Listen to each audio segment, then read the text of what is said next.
நேற்றைய தினத்தில் அந்த ரூ போட்டு அந்த சிம்பிளை வந்து காட்டினோடனே ஓவராலாக பற்றிச்சு. அந்த ருப்பியோட சிம்பிள் எடுத்துட்டு இது ஏன் போடணும், இது மூலமாக என்ன சொல்ல வருது தமிழ்நாடு அரசு? இவ்வளவு கேள்வி கேட்குறவனுங்க இந்த சங்கிங்க ஏன் G20 மாநாட போய் இந்தியான்னு போடாமல் எல்லா இடத்துலையும் பாரத்னு போடுறானுங்க? நீ வந்து பிரதான் மந்திரி ஆவாஸ் யோஜனா, உஜ்வாலா யோஜனா, பிரதான் மந்திரி கிசான் யோஜனா, கரீப் கல்யாண் யோஜனா, கிராம் சடக் யோஜனா, பாரதிய நியாய சன்னிதா சமிதி, இப்படிலாம் சட்டம் பேரெல்லாம் வைப்ப, திட்டம் பேர் வைப்ப, கொள்கைக்கு பேர் வைப்ப. ஒரே ஒரு லெட்டர் அந்த ரா மாதிரி இருக்கிற ஹிந்தி ரா மாதிரி இருக்கிறத தமிழ்ல ரூ அப்படின்னு போட்டோன்னே பத்திக்கிட்டு எரியுது அப்படின்னா அப்ப எந்த அளவுக்கு ஆதிக்க சிந்தனை கொண்டவங்க இருக்குங்க நீங்க? இது ஒரு ஃபார்ம் ஆஃப் ப்ரொடெஸ்ட். நாங்க வந்து உனக்கு முன்னாடி நாங்க இந்த பண்பாட்டு போர் அப்படின்னு வந்துட்டா உனக்கு அப்ப நாங்க உனக்கு அம்மா நாங்க அப்படின்னு ப்ரூவ் பண்றதுக்கு தான் இது. இப்போ இந்த சின்ன சின்ன விஷயத்தினால என்ன ஆகிட போகுது? ஏன் இவ்வளோ பதட்டமான சூழ்நிலை வந்து உருவாக்கணும் அப்படின்னு கேட்குறேன். அதுதான் சொல்றேன், இந்த சின்ன விஷயத்துக்கு நீ ஏன் எவ்வளவு பதற? சின்ன விஷயம் தானே, மூடிட்டு வேலையை இருப்பாரு. நேற்று ஃபுல்லா நார்த் இந்தியன் மீடியா ஃபுல்லா ஏதோ ஐயோ குடிமூழ்கி போச்சு, தேசம் அழிஞ்சு போச்சு, நம்ம கலாச்சாரம் சீரழிஞ்சு போச்சுன்னு ஒப்பாரி வைக்கிறானுங்க. தனிநாடே கேட்கறாங்கன்ற அளவுக்கு என்னடா விட்டா போயிருவீங்க போல அப்படின்னு கேஸை போட்டு 2 மணி நேரத்துல ஜட்ஜ்மெண்ட். ஆமா அங்க வந்து எதா இருக்கான்னு போய் ஆய்வு பண்ணு அதை சொல்லி 2 மணி நேரத்துல ஏஎஸ்ஐ ஃபுல் டீம் வந்து இறங்கிடுச்சு. அடுத்த நாள் காலைல ரிப்போர்ட்டும் கொடுத்துருச்சு. எப்படி அப்ப ஏஎஸ்ஐ அப்படிங்கிற ஒரு சயின்டிபிக் ஆர்கனைசேஷனை எப்படி இருப்பாங்கன்னா மசூதியை இடிப்பதற்கு ஒரு ரிசீட் தர ஆர்கனைசேஷன் மாதிரி மாற்றி வச்சிருக்காங்க அப்படின்னு நம்போது தான் இந்த கல்ச்சரல் கான்டெக்ட்ல தான் நம்ம தமிழ்நாட்டில் இப்போ வந்து காவேரி பூம்பட்டினத்துக்காக நிதி ஒதுக்கியிருக்காங்க. அப்புறம் அந்த தொல்லியல் ஆய்வுகளை பிரபலப்படுத்துறதுக்காக நிதி ஒதுக்கியிருக்காங்க. அப்போ இது வந்து ஆக்ஷன் கிடையாது, இது ரியாக்ஷன். அறம் நாடு பார்வையாளர்களுக்கு வணக்கம். இன்று நம்முடன் இணைந்திருக்கும் சிறப்பு விருந்தினர் அரசியல் திறனாய்வாளர் மதுர் சத்யா அவர்கள். வணக்கம் தோழர். வணக்கம்.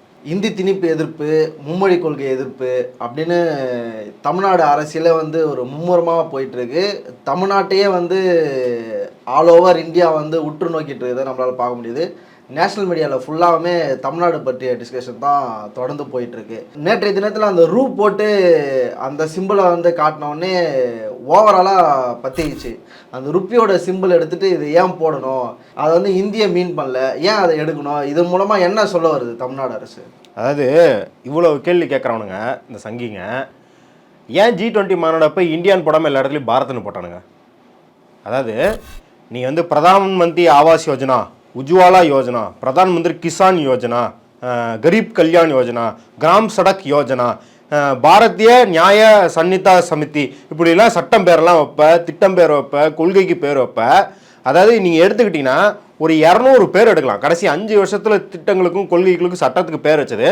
நீங்கள் இந்தி பேர் சமஸ்கிருத பேர் வைப்பீங்க. ஒரே ஒரு லெட்டர் அந்த ரா மாதிரி இருக்கிற ஹிந்தி ரா மாதிரி இருக்கிறத தமிழில் ரூ அப்படின்னு போட்டோன்னே பத்திக்கிட்டு எரியுது அப்படின்னா அப்போ எந்த அளவுக்கு ஆதிக்க சிந்தனை கொண்டவங்க இருக்குங்க நீங்கள்? இது ஒரு ஃபார்ம் ஆஃப் ப்ரொடெஸ்ட். என்னமோ நாளைக்கே போயிட்டு நாஸ்டாக்ல வந்து அதாவது அமெரிக்க பங்குச்சந்தையில் நாங்கள் பதிவு பண்ண போகிறது கிடையாது, குளோபல் ரேட்டில் வந்து இனிமேல் ஆறுலாம் போடாதீங்க ரூ அப்படின்னு போடுங்கன்னா சொல்ல போகிறது கிடையாது. இது ஒரு அடையாள ப்ரொட்டஸ்ட், இது ஒரு போராட்டம். நீ பாடுறா நாங்கள் வந்து உனக்கு முன்னாடி நாங்கள் இந்த பண்பாட்டு போர் அப்படின்னு வந்துட்டா உனக்கு அப்பா நாங்க உனக்கு அம்மா நாங்க அப்படின்னு ப்ரூவ் பண்ணுறதுக்கு தான் இது. ஏன்னா இவனுங்க என்ன பண்ணுறானுங்கன்னா இத்தனை வருஷமாக இந்த சங்கிப்பயலுங்க அலகாபாத்துக்கு பிரயாக்ராஜ்னு பேர் மாற்றுவானுங்க, எல்லா இடத்துக்கும் பேர் மாற்றுவானுங்க. ஏன்னு கேட்டால் காலனியை நீக்கம் பண்ணுறானுங்களாம், அதாவது டீகாலனைசேஷன் அப்படின்னு சொல்லுவானுங்க. முதல்ல மெட்ராஸ் ஸ்டேட்டுன்னு இருக்கிறத தமிழ்நாடுன்னு பேர் மாற்றினதும் நாங்கள் தான், மெட்ராஸ்ன்றது சென்னைன்னு பேர் மாற்றினது நாங்கள் தான், மவுண்ட் ரோட அண்ணா சாலைன்னு மாற்றினது நாங்கள் தான். இந்த மாதிரி அரசியல்லாம் எங்களுக்கு தெரியும், இதுல இருந்தால் வந்து திராவிட அரசியலே இங்கே கட்டமைக்கப்பட்டிருக்கு, அதனால இதை வந்து கையை வைக்கிறது அப்படிங்கிறது தேனி கூட்டில் நீ கையை விடுற மாதிரி அப்படின்னு அவங்களுக்கு அறிவிக்கிறது தான் இது. இன்னொன்று, அந்த திமுக இளைஞர் தான் ஒருத்தர் இதை பண்ணாரு அப்படிங்கிறது திமுகவுக்கு தெரியாதா? இல்லைங்கிறது தமிழ் மக்களுக்கு தெரியாதா? ஏன் அவருக்குமே தெரியும். அவருமே இந்த ரூனி ஏன் மாற்றினாங்க அப்படிங்கிறத புரிஞ்சுக்குவார். இப்போ இது அவருக்கு எதிரானது அப்படின்னு கிடையாது. ஏங்க ஒரு கொடியை மாற்றி வைக்கிறோம்னா அந்த கொடி தைச்சவருக்கு வந்து எதிரானது அப்படின்னு அர்த்தமா? இல்லை, அந்த நீ ஒரு அடையாளத்தை சொல்கிற, அந்த அடையாளத்தை நாங்கள் நிராகரிக்கிறோம் அப்படிங்கிறதான ஒழிய அதை அவரை இழிவுபடுத்துவது கிடையாது. இப்போ அவரே வந்து நாளைக்கு தமிழக அரசாங்கத்துக்கு ஒரு லக்கினத்தை ஒரு லோகோ வந்து டிசைன் பண்ணி கொடுத்தாருன்னா தமிழக அரசாங்கம் வாங்கிக்க போது. நம்ம வந்து சத்தியமேவ ஜெயத்தே அப்படின்றத பல காலமாகவே வாய்மையே வெல்லும் அப்படின்னு தான் வந்து நம்ம வச்சுருக்கோம். சத்தியமேவ ஜெயத்தே அப்படிங்கிறத நம்ம போட மாட்டோம்னு சொல்லிட்டோம். ஸோ இந்த வரலாற்று புரிதல் எதுவுமே இல்லாமல் இன்றைக்கி தான் போய் அவன் கூகுள் பண்ணியிருப்பான், யார் இதை டிசைன் பண்ணுது, யூபி ஆட்சியில் டிசைன் பண்ணுது. இதெல்லாம் எல்லாத்துக்குமே தெரியும்டா. ஏன் இப்போ இந்த சின்ன சின்ன விஷயத்தினால என்ன ஆகிட போகுது, ஏன் இவ்வளோ பதட்டமான சூழ்நிலை வந்து உருவாக்கணும் அப்படின்னு கேட்குறாங்க. அதுதான் சொல்கிறேன், இந்த சின்ன விஷயத்துக்கு நீ ஏன் இவ்வளோ பதற? சின்ன விஷயம் தானே, மூடிட்டு வேலையை பாரு, நீ எங்களுக்கு நிதியத்தா, நீ என்ன பண்ணுற அதெல்லாம் பண்ணாமல் பாராளுமன்றத்தில் போய் பெரியாரை பற்றி தப்பாக பேசுறது, தமிழ் மக்களை வந்து இழிவாக பேசுறது, அப்புறம் அதையெல்லாம் கேட்கும்போது ஒரு புராண கதையை எடுத்துகிட்டு வந்துட்டு பாருங்கள் நானே தமிழ் தாயின் வயிற்றுல தான் பிறந்து வந்திருக்கேன் அப்படின்னு ஒரு புருடா விடுறது அப்படின்னு பண்ணிட்டுருக்கிறதுனால தான் இப்போ இதை செஞ்சுக்கிட்டு தமிழ்நாடு அரசு வந்து அப்படின்னு வைக்கிறதுக்கு ஏதோ போர்டு வைக்கிறதுக்கு ஒரு 10 கோடி செலவு பண்ணி தமிழ்நாடு ஃபுல்லாக போர்டு வச்சிருக்கு. அப்படிலாம் எதுவும் பண்ணலையா? அவங்க பாட்டுக்கு வந்து என்னென்ன நிதிநிலை அறிக்கைக்கு என்னென்ன பண்ணுமோ அதென்ன பண்ணிருக்காங்க, ஒரு டிசைனை மாற்றிட்டு போயிட்டாங்க. ஏன்னு தெரியும், ஒன்று மாற்றினாலே போதும் நீ வந்து கதற ஆரம்பிச்சிடும் தெரியும். நேற்று ஃபுல்லாக நார்த் இந்தியன் மீடியா ஃபுல்லாக ஏதோ ஐயோ குடிமொழிஞ்சு போச்சு, தேசம் அழிஞ்சு போச்சு, நம்ம கலாச்சாரம் சீரழிஞ்சு போச்சுன்னு ஒப்பாரி வைக்கிறானுங்க. தனிநாடே கேட்குறாங்கன்ற அளவுக்கு என்னடா விட்டா போயிடுவீங்க போல அப்படின்னு. என்னடா அண்ணா பேசுனதுல நீ கேட்டதே கிடையாது அப்போ பாராளுமன்றத்திலேயே. அப்போ அவ்வளோதான் சொல்கிறேன், அந்த அளவுக்கு வரலாற்று புரிதலே இல்லாதனால தான் அந்த அங்கே வெகுஜனத்துக்கே பார்த்தீங்கன்னா ஒரு ஆதிக்க சிந்தனை ஊட்டும் அளவுக்கு இவங்க பிரச்சாரம் பண்ணி வச்சிருக்காங்க. ஆனால் இன்னைக்கு வெகுஜன மக்கள் அங்கே இருக்கிற மக்கள் புரிஞ்சுக்க ஆரம்பிச்சாங்க. நீங்கள் இந்த ட்வீட்லேயே பார்த்துருப்பீங்க, நிறையா பேர் ஆவாதி மொழி பேசுபவர்கள், ராஜஸ்தானி மொழி பேசுபவர்கள், போஜ்பூரி மொழி பேசுபவர்கள் எல்லாருமே ஆமாம் இந்திய ஆதிக்கத்தினால தான் எங்கள் மொழி எங்களுக்கு அழியிற மாதிரி இருக்குது, எங்கள் தாத்தா பேசுகிற அளவுக்கு நாங்கள் பேசலை, தமிழ்ஸை நம்ம வந்து ஆதரிக்கணும். கர்நாடகாவிலேருந்து மகாராஷ்டிராலேருந்து ஏகப்பட்ட பேர் குரல் எழுப்புவதை நம்ம பார்த்துருக்கோம். நம்ம வந்து மற்ற சண்டையெல்லாம் தள்ளி வைப்போம். ஒருத்தவங்க ட்வீட் போட்டிருந்தாங்க, காவிரி பிரச்சனையெல்லாம் நம்ம தள்ளி வச்சுட்டு இதில் தமிழ்நாடு அரசோடு நம்ம உடன் நிற்கணும். நேற்று போய் எல்லா கர்நாடகா எம்எல்ஏட்டையும் கேட்டிருக்காங்களே, அது கர்நாடகா எம்எல்ஏ எல்லாரும் என்ன சொல்லியிருக்காங்க அப்படின்னா, ஒன்றிய அரசு பணம் கொடுக்காம இந்த மாதிரி வேலையை பார்த்துட்டு இருந்துச்சுன்னா இந்த மாதிரி ரியாக்ஷன் வரும், இதை விட தீவிரமான ரியாக்ஷன் வரும். தம்பி இது ட்ரெய்லர் தான், இன்னும் மெயின் பிக்சர் இருக்கிற மாதிரி நிறையா வரும்.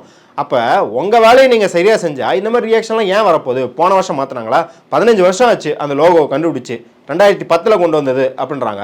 2010 25 வரைக்கும் ஏதாவது லோகோ மாற்றினாங்களா? இல்லை. இப்போ சும்மா நீங்கள் இதை பண்ணுறீங்க, நீங்கள் பண்ணால் எங்களாலையும் என்ன பண்ண முடியும்னு காட்டுறதுக்கு இதை பண்ணியிருக்கு அப்படின்றதுனாலயா இதில் வந்து அப்படியே அப்படின்னு மாற்றிட்டதுனால தமிழ்நாட்டில் பாலாரும் தேனாரும் ஓட போகுதுன்னா யாரும் சொல்லவும் கிடையாது, உங்களுக்கு அது பதிலாகவும் யாரும் கொடுக்கறது கிடையாது.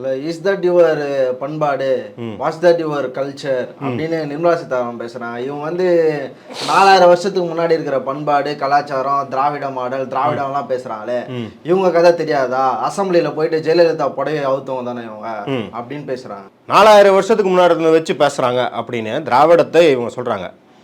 4000 வருஷத்துக்கு முன்னாடி இல்லவே இல்லாம இருந்ததாக பொய் புரட்டு பேசிட்டு இருக்கிற மகாபாரதம் ராமாயணத்தை தூக்கிட்டு நீ பேசிக்கிட்டு திரிகிற. இன்னொன்று, ஜெயலலிதாவோட புடவையை பிடிச்சி இழுத்தது அப்படிங்கிறத திருநாவுக்கரசு அப்படிங்கிறவர் முன்னாள் எம்பி அவர்கள் அப்போ ஏடிஎம்கேல இருந்தார், அவர் துணை செயலாளராக இருந்தார். அப்போ அவரே வந்து கிளாரிஃபை பண்ணிட்டாரு, அந்த மாதிரியெல்லாம் எதுவும் நடக்கலை, அது ஒரு பொய் செய்தி, அமளித்துமொழி நடந்தது வழிய அவங்க புடவையெல்லாம் பிடிச்சி இழுக்கலன்னு அவர் இது வரைக்கும் ஒரு 20 பேட்டியில் சொல்லியிருப்பார். அது பல முறை டிஸ்ப்ரூவ் பண்ணப்பட்டிருக்கு. அதே போல் கலைஞர் அந்த விஷயம் நடந்தபோது அந்த இடத்துல கலைஞர் இல்லை அப்படிங்கிறதும் ஆதாரப்பூர்வமாக நிரூபிச்சிருக்கிறாங்க. அப்போ எந்த அளவுக்கு இவங்க பொய் பிரச்சாரத்தை இப்போ எடுத்துகிட்டு வராங்க. இப்போ எதுக்கு இதை பேசுகிறேன்? இப்போ திராவிடம் அப்படின்னா நீ அதிமுகவும் திராவிடம் தானே, எதுக்கு இப்போ இதை எடுத்துகிட்டு வந்து பேசுகிறேன்? எப்படின்னா அதானி ஃபோட்டோவை காட்டினோன்னே, யார் ராகுல் காந்தி வந்து அதானி ஃபோட்டோவை காட்டினோன்னே ஸ்மிருதி இரானி எந்திரிச்சு என்னை பார்த்து அவன் முத்தம் கொடுத்துட்டான் அப்படின்னு பேசுன மாதிரி தான் இது. அப்போ இவங்களுக்கு எந்த பொய் பிரச்சாரத்தை எப்படி பேசணும்னு தெரியும். என்ன பண்ணுறாங்க அப்படின்னா, ஒவ்வொரு முறையும் திமுகவை அவமதிப்பதாக நினைத்துக்கொண்டு அவங்க தமிழ் மக்களை அவமதிச்சுக்கிட்டு இருக்காங்க. நீ திமுக எவ்வளோ வேணாலும் திட்டு, திமுக நிர்வாகம்லாம் திட்டு, திமுக ஊழல் கட்சி திட்டு, திமுக வாக்கரசியல் வாரிசு அரசியல் என்ன வேணாலும் நீ தான் டாக்கிங் பாயிண்ட் ஒரு 10 டாக்கிங் பாயிண்ட் வச்சுக்கல, திருப்பி திட்டு. ஆனால் நீ என்ன பண்ணுறனா இந்திய எதிர்ப்பு, அதான் இவர் சொன்ன அண்ணாமலை என்ன பண்ணாருன்னா தேர்தல் பிரச்சாரத்தப்ப அந்த இந்திய எதிர்ப்பு அப்படிங்கிற பிஞ்சு போன செருப்பு தூக்கிட்டு திரியிறானுங்க அப்படின்னு. அப்போ இந்திய எதிர்ப்பு அப்படிங்கிறது இங்கே திமுக வந்து துவங்கி வச்சது கிடையாது. 1960களில் திமுக கையில் எடுத்துக்கிச்சு. ஆனால் 1930களில் இருந்தே தமிழ் மக்கள் இங்கே போராடுறாங்க. அதுக்கு பெரியார் 1930 வழி நடத்தினார். அப்படி இருக்கும்போது ஒட்டுமொத்த தமிழ் மக்களின் உணர்வை நீ வந்து திமுகவின் உணர்வாக மாற்றி திமுகவை அபியூஸ் பண்ணுறது. நான் தான் முன்னாடியிலேருந்தே சொல்கிறேனே, இவங்க அது தெரியாமலாம் பண்ணல. நம்ம வந்து திமுகவை டிஃபெண்ட் பண்ணுறதுக்கு ஒரு பாதி காரணமே என்ன அப்படின்னா, அவங்க வந்து அட்டாக் பண்ணுறது திமுகன்ற ஒரு குறியீடாக வச்சுக்கிட்டு தமிழ் மக்களை தான் அவங்க அட்டாக் பண்ணுறாங்க. திமுகவை அட்டாக் பண்ணால் திமுகவை பார்த்துக்கோங்க, திமுக ஒரு வலுவான கட்சி, அவங்களுக்கு எம்எல்ஏ எம்பி இருக்கிறாங்க, பணக்காரர்கள் இருக்கிறாங்க, மாறன் மாதிரி பெரிய நிறுவனர்கள்லாம் இருக்கிறாங்க, தொழிலதிபர்கள் இருக்காங்கன்னும் போது அவங்கள சேஃப்கார்டு பண்ணிக்கலாம். நம்ம ஒன்றும் அவங்கள காப்பாற்ற தேவையில்லை. நம்ம எங்கே டிஃபெண்ட் பண்ணுறோம் அப்படின்னா, இவங்க திமுகன்ற சாக்கை வச்சுக்கிட்டு தமிழ் கலாச்சாரத்தையே வந்து அவங்க வந்து தவறாக சித்தரிப்பது, இது வந்து இந்திய ஒற்றுமைக்கு வந்து எதிராக இருப்பதாகவும் வட இந்தியர்களை வந்து இவங்க அடிக்கிறாங்க, துன்புறுத்துறாங்க, இவங்க வந்து ஜனநாயகத்துக்கு எதிரானவங்க அப்படின்னு சித்தரிக்கும் போது தான் நம்ம டிஃபெண்ட் பண்ணுறோம். அந்த போக்கை தான் இவங்க திருப்பி திருப்பி எடுத்துக்கிட்டு இருக்காங்க. இங்கே வந்து நிர்மலா சீதாராமன் என்ன பேசுகிறாங்க, 6000 ரூபா வந்து நிவாரணம் வாங்குறது பிச்சை அப்படிங்கிறாங்க. கோயிலில் வந்து நகையெல்லாம் காணாமல் போதுங்கிறாங்க. அந்த நகை யார் திருடுறது? இந்த கேஸ்லலாம் மாட்டினது யார்? எந்த வர்க்கத்தினர் மாட்டினாங்க? அவங்க எந்த சிந்தனையை கொண்டவங்க? அவங்க வேதத்தை எப்படி பார்க்குறாங்க? அவங்க வேதம் தானே வந்து தன்னோட இறை நூலாக ஏற்றுக்கிட்டவங்க. அப்போ இந்த உண்மைகள்லாம் மறைச்சிட்டு வதந்திகளால் தமிழ் மக்கள் மீது இது வன்மத்தை உண்மையில் தான் இவங்க பேசிக்கிட்டு இருக்காங்க. அதனால தான் பெரியார் காட்டுமிராண்டி மொழி அப்படின்னு பேசுனது பேசிக்கிட்டு இருக்காங்க. பெரியார் ஏன் காட்டுமிராண்டி மொழின்னாரு? 2000 வருஷமா இருக்கிற புராண குப்பையை தலையில் பிடிச்சி தொங்கிட்டு இருக்கிற இவங்க இன்னைக்கு 4000 வருஷம்ன்றாங்களா? அதைத்தான் பெரியார் திட்டினாரு, அதைத்தான் நீ பண்ணிக்கிட்டு இருக்கேன்னு திட்டினாரு. அதனால தான் தர்மேந்திர பிரதான் அப்படின்னு இன்னைக்கு வந்து ஹெச்ஆர்டி மினிஸ்டர் இருக்கார் இல்லையா, அதற்கு முன்னாடி இருந்த ஹெச்ஆர்டி மினிஸ்டர் ஹர்ஷவர்தன் என்னங்கிறாருன்னா, ஐன்ஸ்டைனோட ரிலேட்டிவிட்டி தியரிலாம் வேஸ்ட்டு, வேதத்தில் அதெல்லாம் கண்டுபிடிச்சாச்சு அப்படிங்கிறாரு. அதுக்கப்புறம் சத்யபால் சிங் வந்துட்டு என்ன சொல்றாருன்னா, டார்வின் தியரி தப்பு, நீங்கள் வந்து நம்ம புராணங்களை படிச்சீங்கன்னா பரிணாம வளர்ச்சிங்கிறது என்ன அப்படிங்கிறது உண்மையிலே தெரியும் அப்படிங்கிறாரு.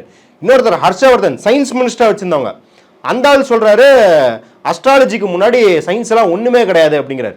அப்போ நீங்கள் பாருங்க, தமிழ்நாட்டிலேருந்து மந்திரியாக போகிறவங்களோ இல்லை எம்பியாக போகிறவங்களோ இப்படியெல்லாம் முட்டாத்தனமாக பேசிக்கிட்டு கூடாது அப்படின்றனால தான் பெரியார் காட்டுமிராண்டி மொழியை பிடிச்சிட்டு தொங்காத, தமிழை அறிவியல் மொழியாக்கு அப்படின்னு சொல்லி தமிழில் நீங்கள் வந்து மார்க்ஸ் எழுதின கம்யூனிஸ்ட் கட்சி அறிக்கையிலேருந்து அம்பேத்கர் எழுதின சாதி ஒழித்து ஒழிக்கும் வழியிலேருந்து எல்லா அறிவியல் நூலையும் மொழிபெயர்த்தவர் வந்து பெரியார். எல்லோருக்கும் எல்லாம் அப்படின்னு சொல்லிட்டு நிதிநிலை அறிக்கை வாசிக்கப்பட்டிருக்கு. பார்க்கும்போது தமிழ்நாட்டை ஒரு எம்பவர்மெண்ட் பண்ணக்கூடிய செயல் திட்டம் தான் அதில் அதிகமாக இருக்குது. இப்போ இலவசங்கள் அப்படி இப்படின்னு அந்த டேக்லைன்லாம் இல்லாமல் எல்லாருக்கும் எல்லாம் போய் சேரணும். உட்கட்டமைப்பாக இருக்கட்டும், இல்லை சாலை வசதிகளாக இருக்கட்டும், தொழிற்சாலைகளாக இருக்கட்டும். இன்னொரு பக்கம் பண்பாட்டு ரீதியாகவும் ஒரு விஷயத்தை எடுத்துகிட்டு போகிறாங்க. தொல்லியல் துறைக்கு வந்து அதிகமான நிதி ஒதுக்குவது, பழைய தமிழ் நூட்களை வந்து மின்மயமாக்குவது அப்படின்ற விஷயங்களும் எல்லாத்தையும் எடுத்துகிட்டு போயிருக்காங்க. இது வந்து எப்படின்னா, இப்போ மக்களுடைய தரத்தை உயர்த்தோடு சேர்த்து அவர் கல்ச்சுரல் ரீதியாகவும் அவங்களை முன்னோக்கி எடுத்துகிட்டு போகிற வேலையும் செய்கிறாங்க. எப்படி பார்க்குறீங்க? திமுக என்றைக்குமே செஞ்சதுதான் இந்த கல்ச்சுரல் அலாங் வித் இன்ஸ்டிடியூஷனல் அப்படிங்கிறது. இன்னைக்கு வந்து நம்ம திராவிடியன் மாடல் அப்படின்னு வந்து கண்டதுக்கும் இவங்க வந்து இதுதான் திராவிட மாடல் அப்படின்னு சொல்லி இந்த சங்கிகள் விமர்சிப்பதும், இல்லை திமுக ஆதரிப்பவர்களை கூட வந்து அந்த திராவிட மாடலுங்கிறத வந்து 19 யூஸ் பண்ணுறது, டைலூட் பண்ணுற மாதிரி யூஸ் பண்ணுறது பார்க்குறோம். ஆனால் இந்த திராவிடியன் மாடல் அப்படிங்கிறது என்ன அப்படின்னா, உங்களுக்கு 1960கள் எண்டு 70கள் ஸ்டார்டிங் கலைஞர் ஆட்சியில் இருந்தபோது பார்த்தீங்கன்னா, ஒரு தேசத்துக்கு இருக்க வேண்டிய இன்ஸ்டிடியூஷன்ஸ்லாம் ஒரு மாநிலத்துக்கே இருக்கணும். அந்த மாநிலம் அப்போ தான் வந்து சுயசார்பாக செல்ஃப் சஃபிஷியண்ட்டாக இருக்கும் அப்படின்னு சொல்லி, அதனால தான் டிரான்ஸ்போர்ட் கார்பரேஷன் ஆகட்டும், ஹவுசிங் போர்டு ஆகட்டும், எல்லாத்தையும் அவர் உருவாக்குறாரு. அப்போ இன்ஸ்டிடியூஷனில் எப்பயுமே அதிமுகக்கும் திமுகக்கும் ஒரு வித்தியாசம் என்ன அப்படின்னு பார்த்தீங்கன்னா, அதிமுக ஒரு பிரச்சனைக்கு நிர்வாக ரீதியாக அட்மினிஸ்ட்ரேட்டிவாக சொல்யூஷன் யோசிக்கும், இவங்க ஸ்ட்ரக்சரல் கட்டமைப்பு ரீதியாக யோசிப்பாங்க திமுக. அதுதான் வித்தியாசம். எல்லாருமே முதலாளித்துவம் தான், அந்த முதலாளித்துவன்ற செட்டப்ல தான் ஆப்ரேட் ஆகிறாங்க. ஆனால் திமுகவுக்கு இப்படி பண்பளவில் குவாலிட்டேட்டிவாக இந்த டிஃபரன்ஸ் இருக்குது. இன்றைக்கி ஒன்றுமே இல்லை, சென்னையில் வந்து உங்களுக்கு பாப்புலேஷன் ஜாஸ்தியாகுது, டென்சிட்டி கூடுது, அதனால் வந்து சென்னை தாங்க மாட்டேங்குது அப்படின்னோடனே இப்போ பல இடங்களில் வந்து இண்டஸ்ட்ரியல் எஸ்டேட்ஸ் வைக்கிறதாகட்டும், இல்லை வந்து ஐடி நிறுவனங்கள் கொண்டு வரதாகட்டும், அந்த மாதிரி ஸ்ட்ரக்சரலாக யோசிப்பாங்க. அது சரி தவறுங்கிறது வேறு மேட்ரு. அப்போ அதே போல இந்த பட்ஜெட்லேயும் பார்த்தீங்கன்னா உங்களுக்கு அந்த மாதிரியான எம்பவர்மெண்ட் இருக்குது. அதை தாண்டி ஏன் கல்ச்சரல் ரொம்ப முக்கியம், ஏன் தொல்லியல் ரொம்ப முக்கியம் அப்படின்னா, கேரவனில் ஒரு அற்புதமான ஆர்டிக்கல் வந்து ஒரு 2 மாதத்துக்கு முன்னாடி வெளியிட்டாங்க. ஒரு இதிலே ஃபுல்லாக ஏஎஸ்ஐ, இந்த இந்தியா லெவலில் தொல்லியல் துறை வச்சுருக்காங்க இல்லையா, ஆர்கியாலஜிக்கல் சர்வே ஆஃப் இந்தியா, அது எப்படி சங்கிகளின் ஒரு வேட்டை நாயாக மாற்றப்பட்டிருக்கிறது அப்படிங்கிறத வந்து அவங்க விவரிக்கிறாங்க. நீங்கள் பார்த்தீங்கன்னா சங்கிகள் பிஜேபி அப்படிங்கிறதுக்கு முன்னாடியே காங்கிரஸ் இருந்த காலத்துலேயும் கூட அவங்க அதிக ஆராய்ச்சி பார்த்தீங்கன்னா வட இந்தியாவில் தான் பண்ணியிருக்காங்க, தென்னிந்தியாவில் ரொம்ப ரொம்ப கம்மியாக பண்ணியிருக்காங்க. நம்ம வந்து ஆதிச்சநல்லூர் இருக்க அந்த கீழடி ஆராய்ச்சிக்கு வந்து அவ்வளோ மன்றி கேட்டும் அவங்க வந்து பணம் நிதி ஒதுக்கலை. இத்தனைக்கும் அவர் வந்து அமர்நாத் ராமகிருஷ்ணன் வந்து அந்த ரிப்போர்ட்டை ரெடி பண்ண, அந்த ரிப்போர்ட் அவரை பப்ளிஷ் பண்ண கூட உள்ள அப்படின்ற மாதிரி இருந்து கோர்ட்டுக்கு போய் சு வெங்கடேசன் போன்ற தோழர்கள் வந்து அதை பயங்கரமாக வந்து மக்கள் இடத்துல கொண்டு போய் சேர்த்து அதுக்கப்புறம் அதை வந்து ஆராய்ச்சி பண்ணுறாங்க. இப்போ இந்த இரும்பு கண்டுபிடிச்சதை பற்றியெல்லாம் ஆராய்ச்சி வருது. ஆனால் நீங்கள் பார்த்துருப்பீங்க, கப் சிப்புன்னு இருக்கானுங்க. நார்த் இந்தியன் மீடியா ஒரு ரூவை மாற்றினதுக்கு இவ்வளோ ஊன்னு கதறானுங்களே. இந்த அயன் ஏஜ் பற்றிய கண்டுபிடிப்பை ஒரு இடத்துல கூட அவனுங்க பாசிட்டிவாக எங்கேயுமே பேசலை. ஏன்? அது ஒரு இந்தியாவோட பெருமை தானே. சரி, திராவிட ஆட்சி தான் திராவிட கலாச்சாரம் சொல்லுது, நீ தமிழ் கலாச்சாரம் இந்திய கலாச்சாரம்னு பெருமைப்படுத்தினா பண்ணல. ஏன் பண்ணல அப்படின்னு கேட்டிங்கன்னா, அவன் இதுக்கு முன்னாடி ஏஎஸ்ஏ வச்சு என்ன பண்ணியிருக்கான்னா, வதோதரா வத்நகரில் வந்து குஜராத் வத்நகரில் இருக்கிற சைட்டை அதுதான் இந்தியாவின் பழமையான சிட்டின்னு அவன் வந்து பிரபலப்படுத்தியிருக்கான். டிஸ்கவரி சேனலில் கூட்டு வந்து டாக்குமெண்ட்ரி எடுத்திருக்கான். அதுக்கு பல கோடி நிதி ஒதுக்கி அங்கே மியூசியம் கட்டியிருக்கான். நாங்கள் அதான் சொல்லிட்டு இருக்கும்போது நீ என்னடா இங்கே இதை பண்ணிருக்கா. அப்புறம் அதே போல் வந்து உத்தரப்பிரதேசில் வந்து சினோலின்னு சொல்லிட்டு அந்த சினோலியில் சேரியட் அதாவது தேர் கிடச்சிருக்கு. தேர் கிடச்சோன்னே இவனுக்கு என்ன பண்ணிட்டானுங்க, அதை மகாபாரத்தோட எப்படி ஆர்கியாலஜிக்கல் சர்வே ஆஃப் இந்தியாங்கிற ஒரு சயின்டிஃபிக் ஆர்கனைசேஷன், ஆனால் அது கொஞ்சம் கூட அறிவியல் பூர்வமாக இல்லாமல் இதிகாசத்தோட கொண்டு போய் கனெக்ட் பண்ணி பாருங்க, மகாபாரத்தில் இருக்கிறதெல்லாம் வந்து நாங்கள் தொல்லியலில் கண்டுபிடிக்கிறோன்னு அறிவியலுக்கு எதிராக பிரச்சாரம் செய்தது மட்டும் இல்லாமல் மனோஜ் பாஜ்பாய் உங்களுக்கு தெரியும், ஃபேமிலி மேன்லாம் நடித்த ஒரு பிரபல நடிகர், அவரை வச்சு டாக்குமெண்ட்ரி எடுத்து டிஸ்கவரி ப்ளஸில் ரிலீஸ் பண்ணானுங்க. அப்போ அந்த மாதிரி ஒரு பண்பாடெல்லாம் செஞ்சுக்கிட்டு இருக்கும்போது நீங்கள் இதை பண்ணீங்கன்னா எப்படி அப்படின்னு வந்து குத்துது. இதில் இன்னொரு முக்கியமான இது என்னென்னா, இன்றைக்கி ஏஎஸ்ஐ எப்படி மாற்றப்பட்டிருக்கிறது அப்படின்னு பார்த்தீங்கன்னா, எங்கேயாவது ஒரு மசூதி நீங்கள் வாட்டுக்கு சும்மா நடந்துக்கிட்டு இருப்பீங்க, மசூதி கீழே வந்து இங்கே வந்து கருடம் பிறந்திருக்கான், இங்கே இவன் பிறந்திருக்கான், அவன் பிறந்திருக்கான்னு சொல்லிட்டு நீங்கள் என்ன பண்ணுவீங்கன்னா கோர்ட்டில் ஒரு கேஸ் போட்டுருவீங்க. கேஸை போட்டோன்னே கேஸை போட்டு சம்பல், அந்த சம்பலில் துப்பாக்கி சூடெலாம் நடந்தது நீங்கள் படிச்சிருப்பீங்க. கேஸை போட்டு 2 மணி நேரத்தில் ஜட்ஜ்மெண்ட், ஆமாம் அங்கே வந்து எதா இருக்கான்னு போய் ஆய்வு பண்ணு, அதை சொல்லி 2 மணி நேரத்தில் ஏஎஸ்ஐ ஃபுல் டீம் வந்து இறங்கிடுச்சு. அடுத்த நாள் காலையில் ரிப்போர்ட்டும் கொடுத்துருச்சு. எப்படி? அப்போ ஏஎஸ்ஐ அப்படிங்கிற ஒரு ஒரு சயின்டிஃபிக் ஆர்கனைசேஷனை எப்படி பண்ணிருக்காங்கன்னா, மசூதியை இடிப்பதற்கு ஒரு ரிசீட் தர ஆர்கனைசேஷன் மாதிரி மாற்றி வச்சுருக்காங்க. அப்படின்னு நம்போது தான் இந்த கல்ச்சரல் கண்டெக்ஸ்டில் தான் நம்ம தமிழ்நாட்டில் இப்போ வந்து காவேரி பூம்பட்டினத்துக்காக நிதி ஒதுக்கியிருக்கிறாங்க. அப்புறம் அந்த தொல்லியல் ஆய்வுகளை பிரபலப்படுத்துறதுக்காக நிதி ஒதுக்கியிருக்காங்க. அப்போ இது வந்து ஆக்ஷன் கிடையாது, இது ரியாக்ஷன். அதாவது நீங்கள் ஒரு ஆதிக்கத்தை செலுத்துவதற்காக பல்லாயிரம் கோடி செலவு பண்ணுறீங்க, நாங்கள் சில கோடிகள், அதாவது 6 கோடி 7 கோடி வந்து தொல்லியல் துறைக்கும், அதுக்கப்புறம் வந்து ஒரு 7 கோடி வந்து புத்தகத்தை மொழிபெயர்க்கிறதுக்கும், இந்த மாதிரி ஒரு சில கோடிகளை உங்கள் 1000 கோடிக்கு ரியாக்ஷனாக செலவு பண்ணுறோம். அதுவே உங்களுக்கு பெரிய எரிச்சலை ஊட்டுது அப்படின்னா அப்போ எந்த அளவுக்கு ஒரு பொய்யை நீங்கள் கட்டமைத்திருக்கிறீர்கள் அப்படிங்கிறத பார்த்துக்கணும். ஏன் இந்த வெறுப்புணர்வு போயிட்டே இருக்கு? இப்போ இது வந்து ஒரு கட்சி பிரச்சனையா மட்டும் இல்லை, இது பாஜக vs திமுக அப்படின்னு இருந்தால் இது பேச வேண்டிய தேவையில்லை. ஆனால் இது வந்து 2 கலாச்சாரங்களுக்கு இடையிலான ஒரு பிரச்சனையாக தான் பார்க்கப்படுது. ஈவன் அது அம்பேத்கர் பெரியார் எல்லாருமே மீன் பண்ணுறது தான் தொடர்ந்து நடந்துட்டு இருக்கு. இந்த மோதலை எப்படி பாருங்க? பாயிண்ட் எடுத்து இல்லை ஆதாரங்கள் எடுத்து தரவே தேவையில்லை. அன்னைக்கு பாராளுமன்றத்திலே நிஷிகாந்த் தூபே அப்படின்ற எம்பி எந்திரிச்சு, சமஸ்கிருதம் என்னடா தமிழ் பேசுறீங்க, சமஸ்கிருதம் வந்து தமிழோட பழமையானது, உங்கள் ஊர் கோயிலில் சமஸ்கிருதம் தானே மந்திரத்தை ஓதுறாங்க, அப்புறம்டா கத்திக்கிட்டே இருக்கீங்கன்னு அவர் பேசுகிறார். அப்போ உண்மையாக என்ன உணர்வு இருக்குது அப்படின்னு தெரியுது. இன்றைக்கி இவர் வந்து ஐயோ யார் தர்மேந்திர பிரதான் மன்னிப்பு கேட்டதுக்கப்புறம் நான் எப்படி தமிழ் மக்களுக்கு எதிரானவன், எங்கள் ஜெகநாத சுவாமியை காஞ்சிபுரத்துலேருந்து பொண்ணு எடுத்து தான் திருமணம் செஞ்சுக்கிட்டாரு, அப்படியே ஒரு காஞ்சிபுரத்து அம்மாவோட வயிற்றில் பிறந்தவன் நாங்கள் ஒடிசா மக்கள், நான் எப்படி என்னோட அன்னையை வந்து பழிப்பேன் அப்படின்னு கேட்குறாரு. இவர் தான் 2024 தேர்தல் அப்போது எலெக்ஷன் இன்சார்ஜ் எங்கள் ஒடிசாக்கு.